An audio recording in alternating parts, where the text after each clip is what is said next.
अस्सलाम वालेकुम viewers, Wasim Raja from mobile builders Bahria town Karachi.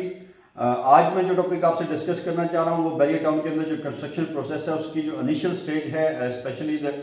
Architect drawings, इसके बाद फिर स्ट्रक्चरल ड्राइंग, उसके बाद फिर मैकेनिकल, इलेक्ट्रिकल और प्लम्बिंग की जो ड्राइंग्स हैं इनका क्या प्रोसेस होता है या इसका क्या तरीकाकार यहाँ पे देखा जाता है। जो आर्किटेक्ट डिज़ाइन है, सबसे पहले जो आपकी अलॉटमेंट या जो प्लॉट है, जो उसकी जो मेजरमेंट है उसके अकॉर्डिंग आर्किटेक्ट डिज़ाइन जो ड्राइंग है उसके ऊपर वर्किंग होती है। जो क्लाइंट के साथ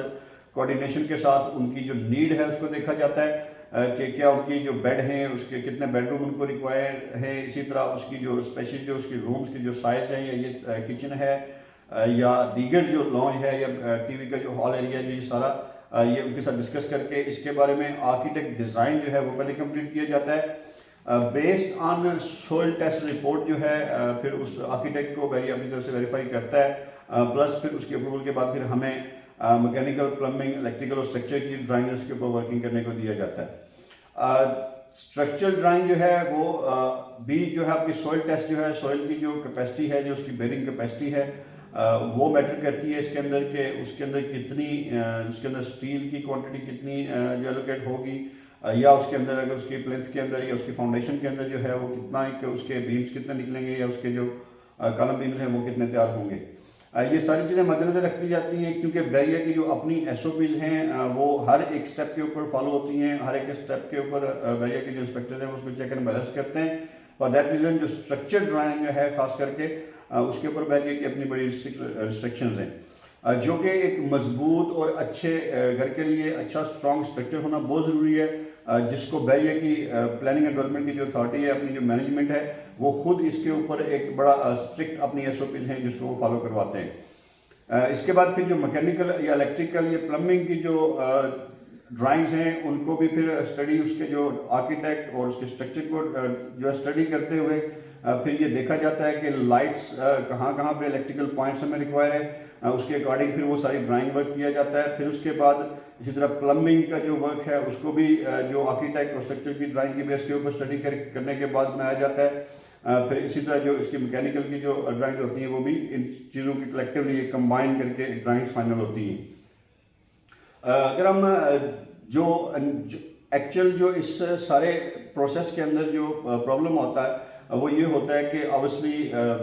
घर बनाना एक हर इंसान का एक ड्रीम होता है, हर इंसान का एक ख्वाब होता है। तो जो कोलैबोरेशन जो आपकी होती है वो आपके आर्किटेक्ट जो डिज़ाइनर होते हैं उसके साथ या आपके जो स्ट्रक्चरल इंजीनियर्स के साथ, ये आपकी अच्छी कोलैबोरेशन होना, अच्छे तरीके से अपने विजन को अपना जो आपका ड्रीम है या अपना जो आपका आइडिया है उसको एक बेहतरीन अंदाज में आप अपने आर्किटेक्ट के साथ डिस्कस करते हैं और डिस्कस करना चाहिए, ताकि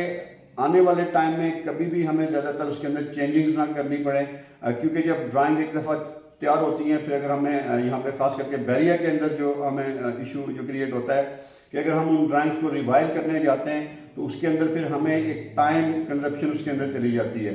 क्योंकि जब ड्राइंग दोबारा से आपकी रिवाइज होती है, जब ड्राइंग सारी दोबारा तैयार होती हैं तो उसके अंदर टाइम भी लगता है। इसी तरह फिर जो आर्किटेक्ट डिज़ाइनर है उसकी एफर्ट भी होती है, स्ट्रक्चरल इंजीनियर जो उसको तैयार कर रहा होता है ड्राइंग्स को, उसको भी दोबारा से वो सारे का सारा काम रिवाइज करना पड़ता है।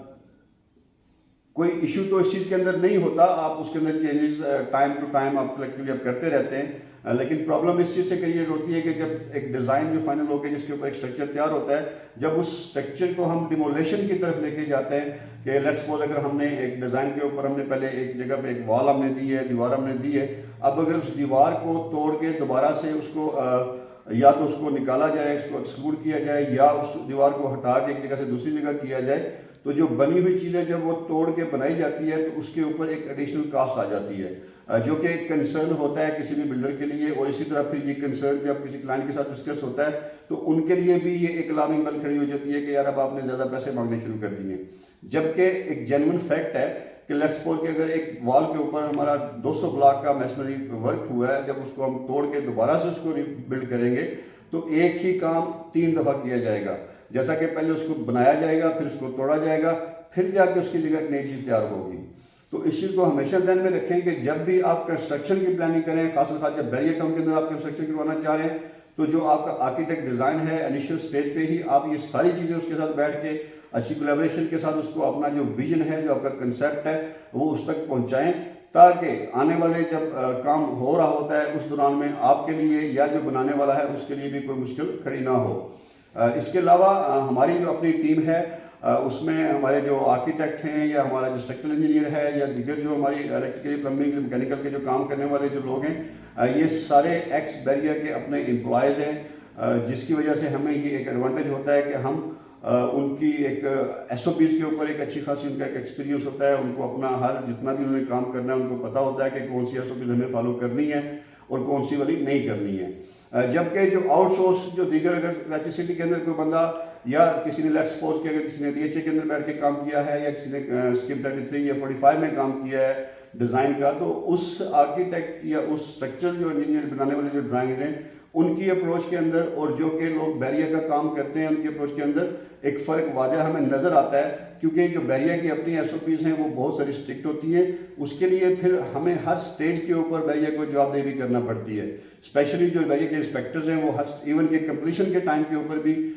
जब चीज़ें फाइनल होती हैं तो उसके ऊपर भी वो अपनी सारी की सारी ड्राइंग और ये सारी चीज़ें जो हैं इसकी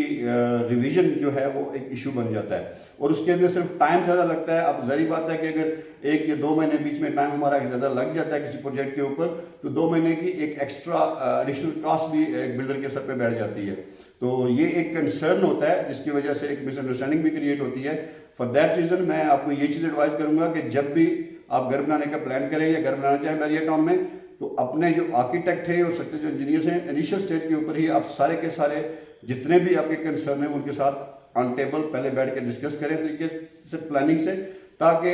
इस तरह की हर्डल ना आपके लिए पैदा हो ना कि जो बनाने वाला है उसके लिए पैदा हो। फर्दर इसके अलावा अगर आपकी कोई क्वेरी हो बैरियर टाउन में कंस्ट्रक्शन के हवाले से तो आप हमारे दिए गए नंबर पर रब्ता कर सकते हैं। हमारा चैनल जरूर सब्सक्राइब करें ताकि आने वाले टाइम में इसी तरह आपको जो अपडेट है वो मिलती रहे। तब तक के लिए हमें इजाज़त दें। Take care yourself. अल्लाह हाफिज़।